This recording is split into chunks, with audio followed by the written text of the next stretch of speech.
سلام الله عليكم. فحوصات أولية تؤكد للركراكي غياب حارث عن كأس العالم. تعرض أمين حارث نجم وسط مارسيليا ومنتخب المغربي لإصابة تبدو بالغة خلال مواجهة فريقه مع موناكو، تهدد بشكل جدي قدرته على التواجد مع أسود الأطلس في كأس العالم قطر 2022.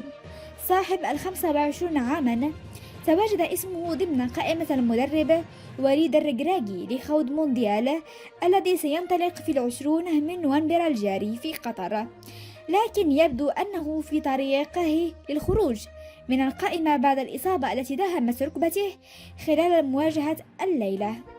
حارث لم يستطع وقوف بعد احتكاكه مع اللاعب موناكو أليكس ديساسي عند الدقيقة 61، وقد خرج من الملعب مع الطاقم الطبي لمارسيليا على النقالة وسط ملامح على وجهه تؤكد مدى الألم الذي يشعر به.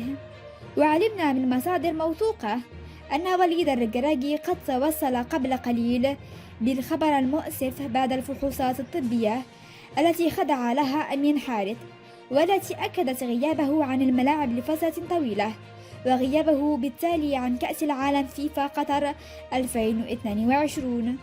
وأوضح أن إصابة اللاعب سوف تحرمه من التواجد في كأس العالم، على أن يتم الإعلان يوم الاثنين أو بعد غد الثلاثاء على أقصى تقديره بديله في المنتخب.